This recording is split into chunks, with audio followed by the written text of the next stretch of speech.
on the savannah today. They're not used for their milk nor their meat. They're actually used as a status symbol to signify wealth. Now, they've been around for so long that you can actually find them depicted in ancient Egyptian hieroglyphics. Over on the left, you are going to see this dog. This is the African painted dog. Now, do not let their beautiful appearance fool you, my friends. They are the most successful pack hunters in all of Africa. They have a higher success rate than that of lions. They basically chase their prey to the point of exhaustion. More about those Ankole cattle, though. Those horns are very massive, growing to be about 6 feet long, but they're not heavy at all. They're hollow on the inside with a honeycomb-like structure that allows them to pump blood from their bodies to the tip of their horn and back down in their body. It's an adaptation that allows them to stay nice and cool. Over on the left, we got two different species. We got the sable antelope. It's that dark brown animal with those curved back horns. They get their name from their beautiful brown color, but they are pretty territorial, using those curved back horns in order to jump back to defend themselves. And the gray, shaggy animal you also see is the wildebeest. Now, they're actually the second most densely populated mammal on Earth, right behind humans. They travel a great distance, about 1,000 miles every single year during their migration.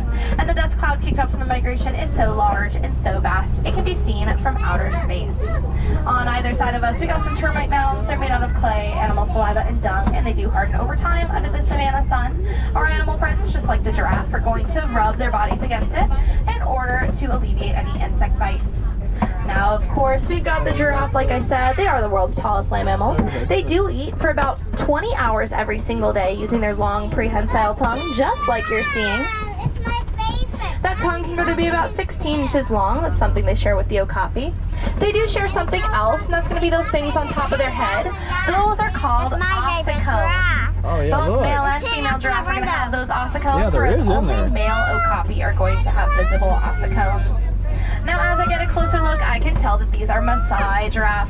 They have a more jagged, irregular coat pattern, kind of like a puzzle piece. No two are exactly the same.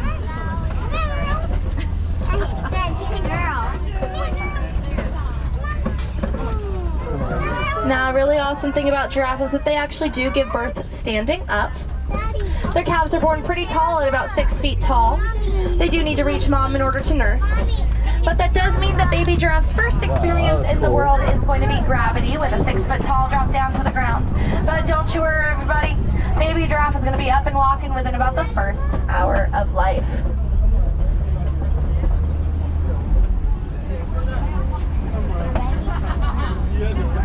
Now, talking a little bit about the savannah itself, it is pretty dry, hot, and arid out here most of the time.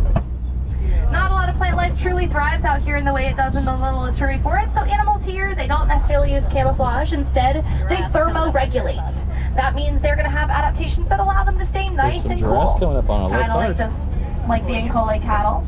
We do have some more giraffe on our left. You can go ahead and see that prehensile tongue at work. Ooh, look at him, Hopi. Crazy girl, I'm gonna name her Giraffe. Oh, okay, giraffe. Cool. There's one over there. Put that one. Now, as we enter this next part of the reserve, I'm crossing my fingers and my toes. I'd love to see an elephant just as much as you guys would, because in the wild, it's not necessarily the case. Elephants are an endangered species. Yeah. They're victims of deforestation and poaching. Now, Disney Conservation Fund is doing their part in order to ensure the safety of the elephant population, but there's a couple things that you can do in order to save elephants just like these. Well, I do see one, so I'm going to go ahead and tell you guys a little bit about it. It's going to be an African elephant, the world's largest land mammal. They do measure in at about 13,000 pounds. They do eat about 300 pounds of food every single day. Also on the left, we have the mandrill. It's the world's largest monkey species, categorized by that colorful face.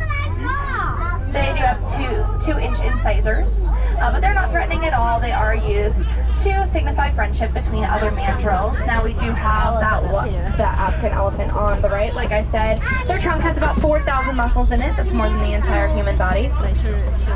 Now, you are seeing that elephant flapping its ears back and forth. That's actually their own personal way of cooling themselves down. So when they flap them back and forth, there's a group of blood vessels behind their ears. It's going to reduce their body temperature up to 15 degrees. Call it their own personal ear conditioning. Like I said, there's a couple things you can do. Say goodbye. One is just to recycle your old cell phone.